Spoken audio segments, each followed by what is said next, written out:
Olá pessoal, meu nome é Eduardo Goldoni, sou engenheiro eletricista.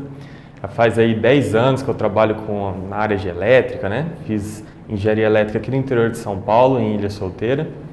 E venho trabalhando aí, tanto com projetos de instalações elétricas, pode ser residencial, né, que eu comecei. Depois eu fui trabalhando com comercial e até cheguei nas industriais.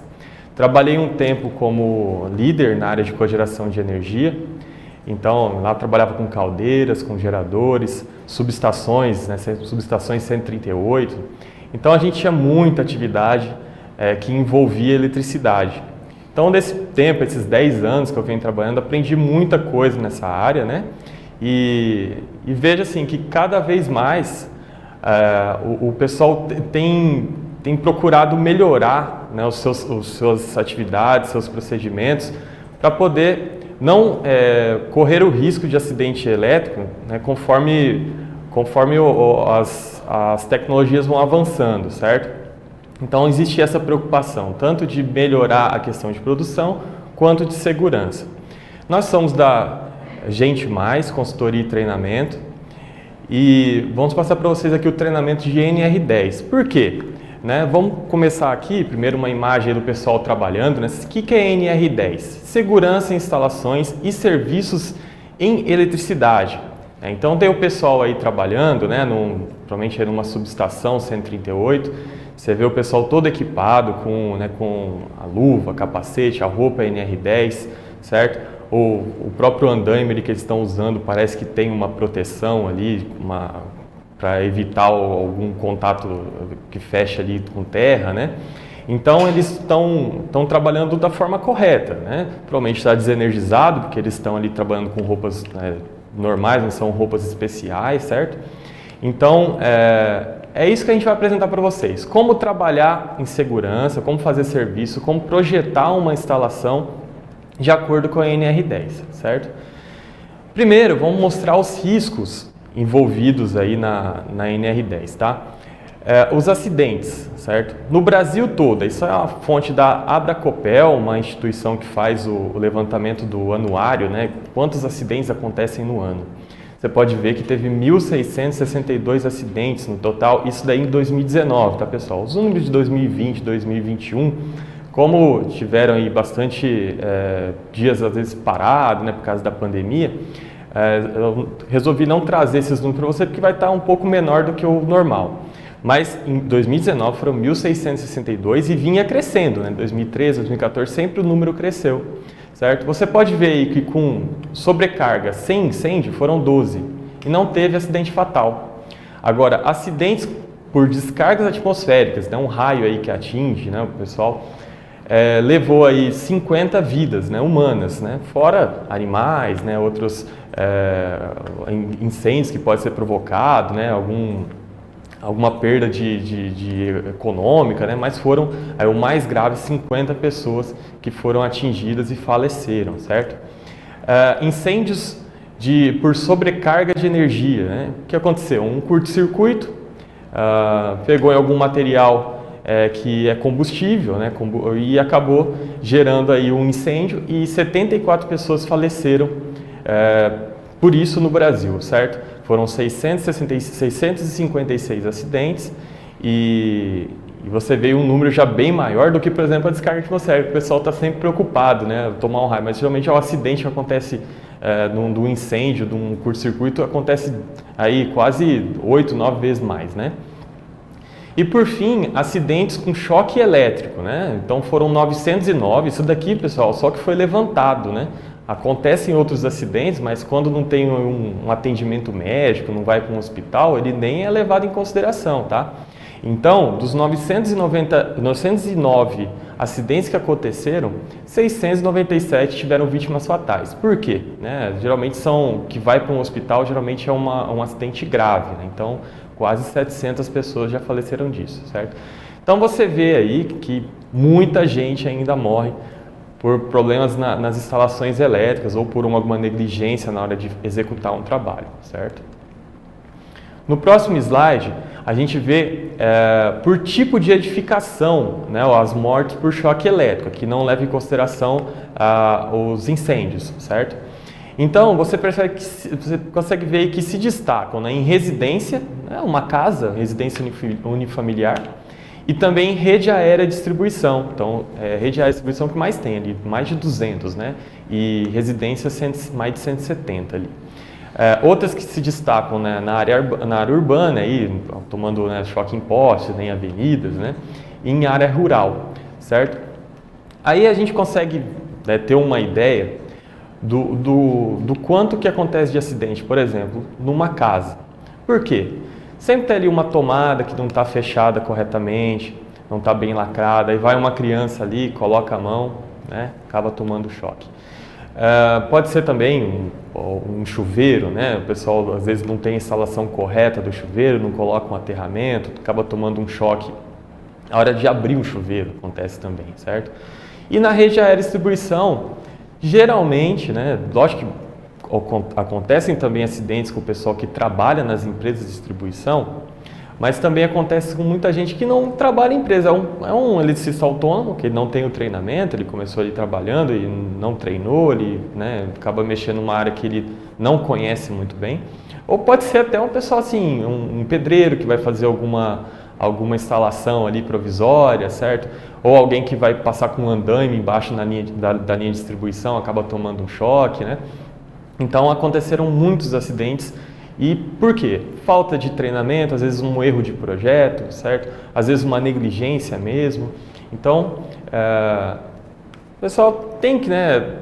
Se você não trabalha na área, você pelo menos tem que conhecer alguns conceitos e as instalações devem estar preparadas para você que não trabalha na área, certo? Você é um pedreiro, as instalações têm que estar preservando que o pedreiro não consiga atingir uma redistribuição, né?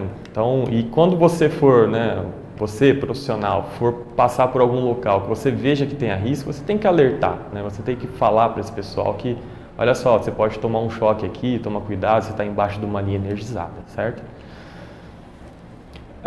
E aí tá as mortes por choque elétrico em rede aérea por profissão, certo? Então, é o que eu vinha falando. Então, ali o aposentado, né, o pessoal ele vai trabalhar, fazer alguma manutenção, né, acaba tomando um choque. Soldador, serralheiro, motorista de caminhão e ônibus, certo? Não consegue ver a linha, às vezes a linha está muito baixa ou aconteceu algum acidente ali que a linha caiu, o cara acaba passando, né, e acaba atingindo e acaba levando choque. Agricultor, na área rural acontece muito acidente, né, com linha de distribuição, porque às vezes a linha cai ali, acontece algum raio, alguma coisa no local, a linha acaba, né, tendo algum problema, o cara vai lá querer mexer, né, algum cabo cai no chão, o cara também vai querer mexer, morre muita gente nessa área. Ou também, alguém estiver trabalhando com uma máquina pesada, certo? Por exemplo, ele está ali com um guindaste ou está com uma retroescavadeira, não consegue medir muito bem a altura da instalação elétrica que passa ali, ele acaba tomando choque. Pintor, acontece muito, o pessoal vai trabalhar ali com aqueles varões, né, para poder pintar, chegar no ponto mais alto, acaba tocando a linha também.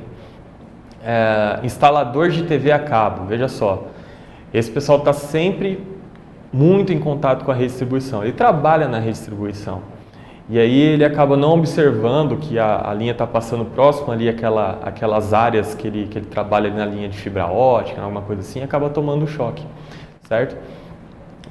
Estudante e tem aí o eletricista profissional de empresa, olha só, morreram 8 pessoas. Então, quem trabalha nas empresas de distribuição, colocar aí Energisa, CPFL, enfim, várias outras aí, morreram 8. Esse pessoal recebe treinamento, né? Esse pessoal aí não era para ter problemas na linha de distribuição, mas às vezes acontece com uma negligência, algum erro de projeto, certo?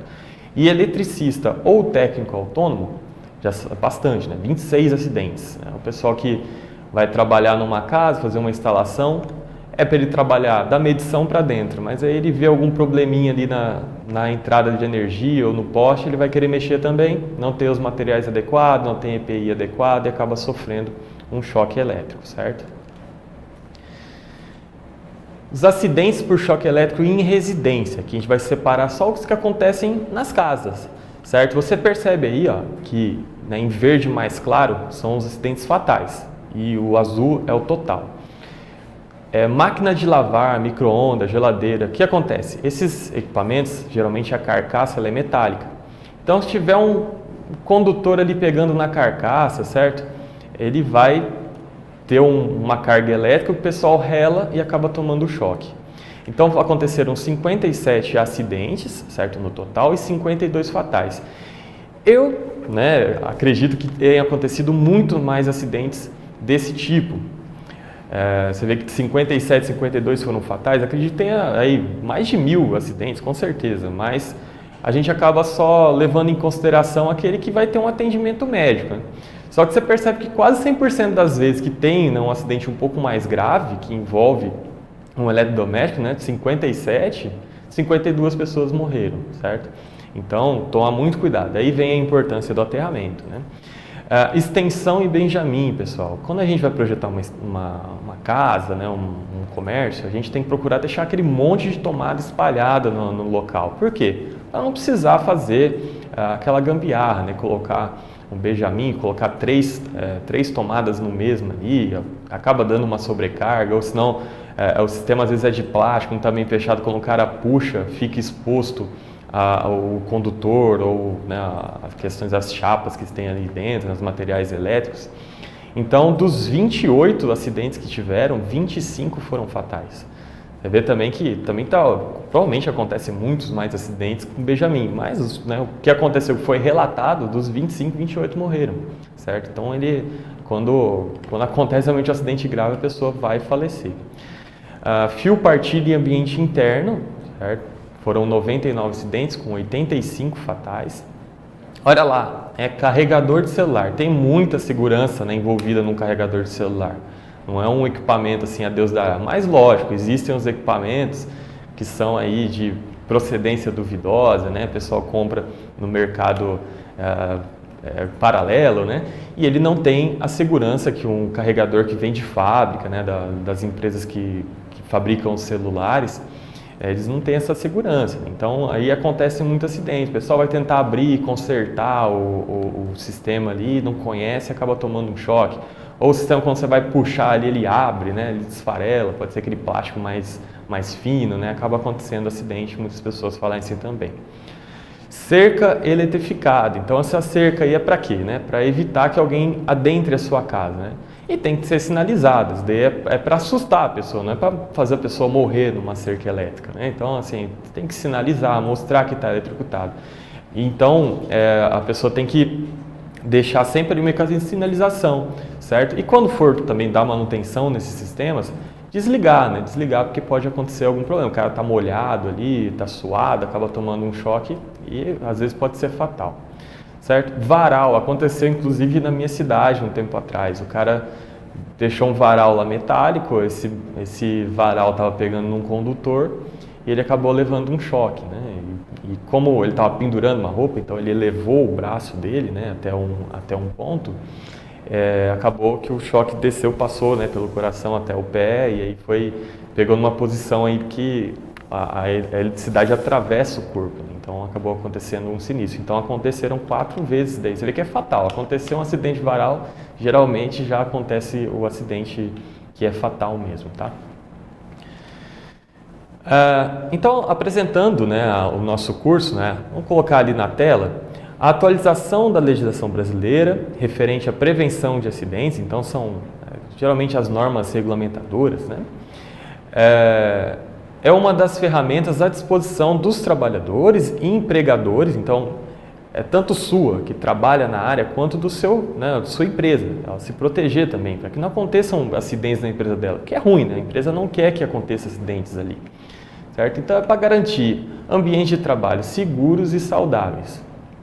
A NR10 estabelece as condições exigíveis para garantir a segurança do pessoal envolvido com o trabalho em instalações elétricas, certo? E aí, onde que esse pessoal vai estar envolvido? Pode ser num projeto, então tem o engenheiro que vai projetar a instalação elétrica, ele tem que levar em consideração tanto a NBR, que são as que dá a margem técnica para ele poder fazer os cálculos do projeto dele, mas também a NR10. Por quê? A NR10 vai levar em consideração que ele precisa ter um diagrama unifilar, ele precisa ter o prontuário das instalações bem montado, precisa levar em consideração as ferramentas que vão ser utilizadas nesse sistema elétrico. Então, tudo isso engloba o projeto. O projeto não é só um desenho, ele vai ter os cálculos, então ele vai ter Lógico, o desenho também vai ter os diagramas, os esquemáticos, tem que estar bem sinalizado, saber de uma coisa de onde que parte para até onde que vai, certo? Para você garantir que aquele sistema esteja bem seguro, tem que ter as proteções, né, os disjuntores, os DRs. Então a NR já fala desde o projeto, tá bom? Execução, então entra o pessoal, tem o projeto pronto, vamos começar a fazer instalação. Então o cara vai levar em consideração, lógico, o desenho que ele tem ali, os diagramas para fazer a montagem. E o trabalhador, ele tem que saber usar as ferramentas corretas, ele tem que usar os EPIs corretos, ele seguir o que o projeto diz, ele tem que ter o treinamento também em NR10, né? Tem que ter feito um curso aí de 40 horas, que a gente vai falar, né? Que é o treinamento que a gente está falando hoje, né? Tem que ter 40 horas aí de aulas, né, efetuadas, tem que ter sido aprovado, certo? Uma reforma. Então, quando você vai fazer também uma reforma, você vai... nem vamos colocar a parte elétrica, vamos fazer uma reforma de uma casa normal. Só vou quebrar uma parede aqui. Mas se naquela parede tiver algum cabo passando, então você tem que levar em consideração a NR10. Por quê? Você tem que bloquear aquele circuito que está passando ali. Porque se você, às vezes, vai cortar aquilo ali com uma lixadeira, alguma coisa, pode gerar uma faísca, pode gerar um curto-circuito, certo? Ali pode pegar fogo em alguma coisa, né? Então tem que tomar muito cuidado também na reforma. Então ela tem que levar em consideração a NR10 na reforma. E lógico, né? Enquanto tem uma reforma nas instalações elétricas, vou aí melhorar meu sistema de iluminação, né? Também, lógico, vai ter que levar em consideração. Ampliação também, né? Aumentar uma fábrica, aumentar uma linha de distribuição, NR10 presente. Operação, pessoal que trabalha na geração de energia, por exemplo, ele trabalha às vezes num COI, né? Ele fica longe da instalação elétrica, né? Muitas vezes. Mas para operar um gerador de energia, saber, vai colocar lá quantos megas que ele vai colocar, né? Colocar a potência do gerador, fazer, né, a excitação do gerador, verificar qual que é a tensão, enfim, fator de potência, ele tem que ter um treinamento NR10, ele tem que saber a segurança envolvida naquela operação. Em manutenção, aí pode ser manutenção pode ser uma manutenção de uma turbina, pode ser manutenção de algum elemento industrial, pode ser, né, de uma caldeira, pode ser de um sistema de extração, né, falando de uma usina de cana, pode ser num picador, enfim, alguma coisa assim. E motores em geral, né, linha de distribuição. A gente fala em manutenção, a gente fala também em limpeza, a gente fala em manutenção preventiva, manutenção preditiva, você fazer uma verificação ali da temperatura do motor, dos sistemas elétricos ali do seu CCM.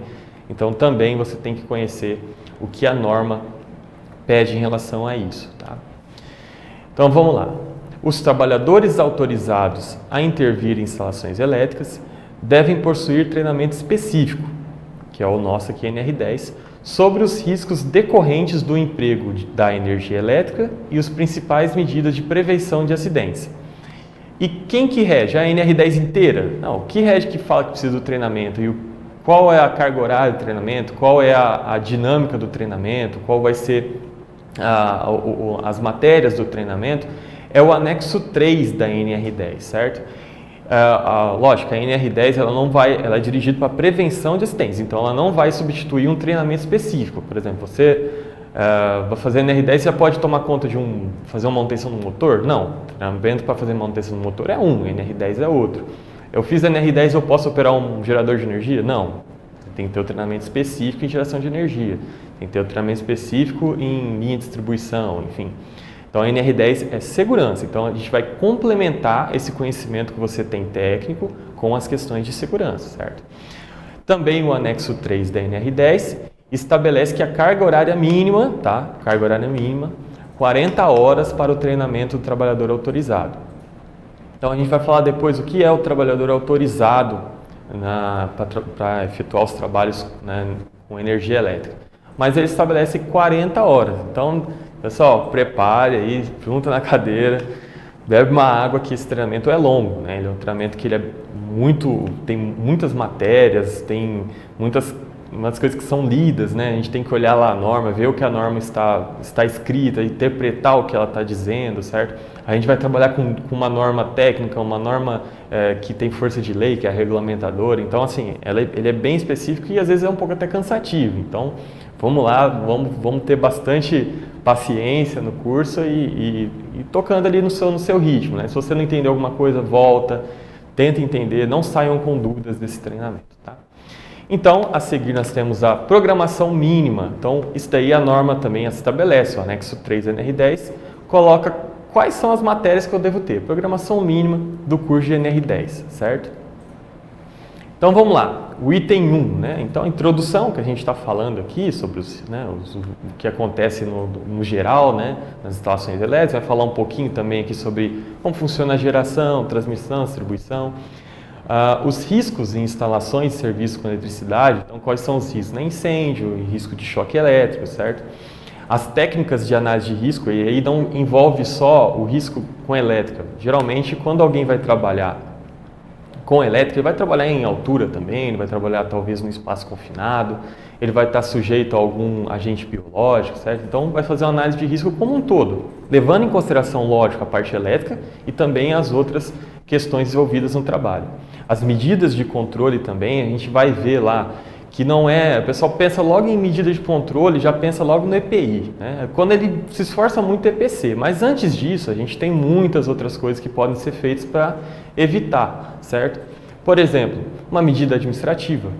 O CCM da sua empresa aí deve estar fechado, certo? Bloqueado, cadeado. Por quê? Para pessoas não autorizadas não entrarem naquele local, para não sofrer um acidente naquele local. Certo? Então, são medidas administrativas. Pode ter medida de engenharia, por exemplo, aí vão colocar um DE, certo? Um disjuntor residual.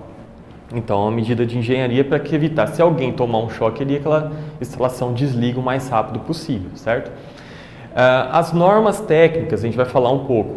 Então, quais são elas? Principais aqui, a 5410, que fala sobre instalações elétricas em baixa tensão. A NBR 14039, que aí já vai falar em média tensão, tá? Então, ele é específico ali para projetos, para serviços em média tensão, que é linha de distribuição, né? Algumas áreas industriais também trabalham nessa faixa de tensão. E ali outras, eu vou apresentar para vocês um pouco da 5419, que fala sobre descargas atmosféricas, né? É uma norma bem complexa, ela está em revisão, e ela traz muitos dados ali sobre como projetar um sistema efetivo contra descargas atmosféricas, né? Quais os riscos envolvidos você pode calcular, o que você pode fazer para diminuir esse risco. Então, a gente vai passar um pouquinho sobre essa norma também. Regulamentações do Ministério do Trabalho. Então, quais são elas? São as NRs aí gerais. Então, vou passar a NR da 1 a 37, certo? São as 37 normas que tem. Só que tem uma que está revogada. Então, a gente vai falar uma por uma. Por quê? Vou falar sobre a NR12 no curso de NR10. Por quê? A NR12 tem a ver um pouco com a NR10, certo? Você vai ter que fazer o bloqueio ali da instalação, às vezes você vai ter que fazer um sistema que vai desligar o circuito ali quando você atravessa uma barreira, né? Vamos falar da NR13, que envolve a NR10 também. A NR13, o cara fazer uma manutenção numa caldeira, num vaso de pressão, ele tem que conhecer a NR10, certo? Vou falar sobre a NR35, lógico, né? Trabalho em altura. NR33, espaço confinado. Se tiver que fazer um trabalho em espaço confinado que envolve elétrico, você tem que conhecer essa norma.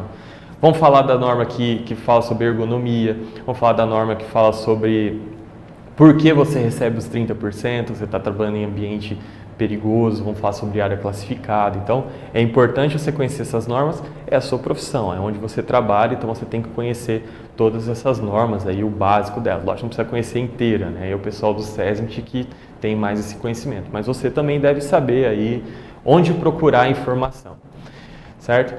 Equipamento de proteção coletiva, equipamento de proteção individual, o EPC e o EPI. Vamos mostrar os equipamentos, já estão, né, acostumados a trabalhar, mas vamos tentar ver, às vezes aparece algum aqui que vocês ainda não viram, né? Procurei dar uma olhada bem, que tem na internet, que tem à venda, para a gente poder passar aqui e explicar um pouco para vocês. Rotinas de trabalho, os procedimentos, né? Lógico, existem os procedimentos aí técnicos, né? O que eu vou fazer? Atividade, né? Vou fazer uma OS, depois eu vou fazer uma análise de risco, depois eu vou partir para a execução da tarefa, primeiro passo, segundo passo, terceiro passo, né? Então, a NR10 entra nisso também. Quando você vai fazer uma OS, né, você já vai planejar. Quem vai fazer? Esse cara tem treinamento NR10, né? Quando eu fazer uma análise prévia de risco, quem vai aprovar essa análise prévia? Pô, alguém que tem NR10, né? Não vai ser alguém que não conheça da área para poder aprovar. Então, são as rotinas de trabalho, certo? Documentações das instalações elétricas, isso daí tem que estar bem disponível, tá, pessoal, para todo mundo. O engenheiro que projeta a planta, que toma cuidado, toma conta da planta, né, tem as documentações aí, que ele tem que ter tudo ali prontinho. Então tem que ter desde o projeto, os esquemáticos, as ferramentas que vão ser utilizadas na instalação, o plano de manutenção, muito importante você ter ali anexado nas documentações, certo?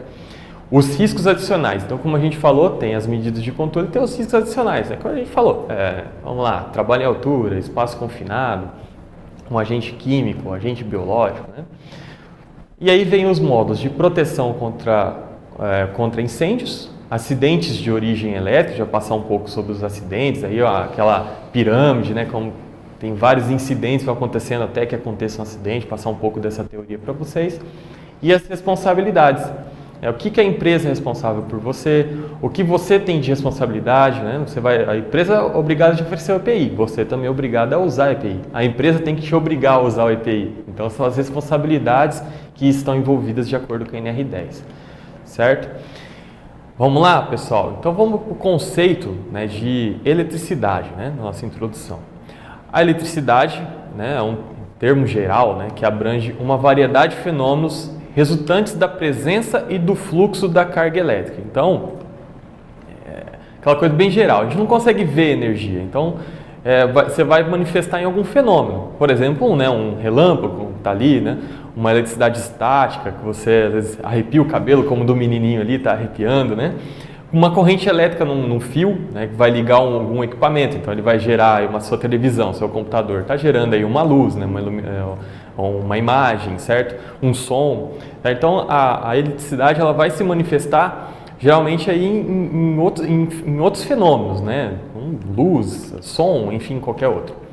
E além disso a gente tem aí o conceito que é menos conhecido, né, que é o campo eletromagnético, que ele vai ser responsável para fazer um motor girar, para fazer a gente gerar energia, inclusive, né? A gente vai girar ali uma bobina dentro de um campo eletromagnético, ele vai gerar energia, certo? Então, a eletricidade ela abrange todos esses fenômenos aí, tá? A gente não vê, a gente não sente o cheiro, mas a gente consegue visualizar ela, né, através de outros fenômenos, certo? Vamos lá. Ela escapa aos nossos sentidos, né? Então você não tem a percepção das manifestações dela ali, do que ela é. Mas lógico, quando funciona algum equipamento, você consegue ver que tem energia ali. E a consequência dessa invisibilidade, né, é a exposição aos riscos, né, que pode ser ignorados ou subestimados. Então, não estou vendo a energia. Esse dia um amigo meu, ele ligou para mim e falou assim, deu uma tempestade aqui na cidade e uma árvore caiu em cima da linha de distribuição e derrubou o cabo. E o cabo estava próximo do carro dele. Ele falou, posso tirar esse fio aqui de perto do meu carro? Aí eu falei, peraí, manda uma foto disso daí. Aí estava lá o fio no chão, né? Não dava para ver que tinha energia ali. Aí eu falei para ele, mas você sabe de que lado está vindo a fonte? Né? Ele falou, mas está desenergizado, está um tempão aqui no chão. Eu falei, mas você sabe de que lado está vindo a energia? Pode estar partido, mas aquele lado que está ali próximo do carro dele é o lado que está vindo a fonte, pode ser que não desligou, certo? Então ele poderia tomar um choque, porque ele estava subestimando. Lógico que aí ele me procurou, ligou, sabia que eu conhecia desse sistema. Eu falei, não, deixa quieto aí, vem um pessoal, né, de alguma empresa lá da distribuição para desligar corretamente o circuito, abrir a chave e fazer a remoção daquele cabo. Ele não pode relar, mas muita gente acaba, né, não, esse fio está tranquilo aqui, não está saindo faísca, eu vou relar a mão, né? Então acaba tomando choque. E o objetivo desse material aqui, a gente preparou para quê? Permitir ao trabalhador o conhecimento dos riscos a que se expõe uma pessoa que trabalha com instalações ou equipamentos elétricos, certo? E incentivar o desenvolvimento de um espírito crítico. O que é isso? Toda vez que você for entrar num sistema elétrico, toda vez que você for projetar, toda vez que você for fazer manutenção, você sempre dá uma olhada e fala, o que eu posso fazer aqui, o máximo que eu posso fazer aqui para não sofrer um choque elétrico, para não provocar um incêndio, certo? Então esse material vai permitir isso, tá? E ficar de olho, quais ferramentas você pode usar, né? Você pode usar uma ferramenta de projeto, pode usar uma ferramenta, um disjuntor, pode usar a própria ferramenta mesmo de trabalho, né? Isolada, pode trabalhar com EPI. Então, você colocar o máximo de segurança. O máximo de segurança, ainda é o mínimo, você tem que procurar sempre o máximo que você conseguir, certo? Então, sempre você procura mais espírito crítico. O cara que vai ficar bom, aquele cara que consegue englobar tudo, tá ali super seguro, trabalhando. Não é aquele cara que fala, não, eu sei trabalhar aqui tranquilo, sobe ali na escada, vai tranquilo ali, porque eu já conheço tudo. Não, esse cara ele não conhece nada de energia. O cara que conhece, ele vai olhar para aquilo ali e vai procurar as melhores formas de poder evitar que se corra risco, certo? Então, né, a evolução da tecnologia, né, então está disponível aí. E cabe a nós, né, os trabalhadores no sistema elétrico, a gente vai fazer as instalações, da manutenção, a gente tem que olhar por nossa segurança, pela segurança da nossa família, pela segurança do pessoal que trabalha com a gente, dos nossos amigos, certo? Todo mundo ali, a segurança da empresa, certo?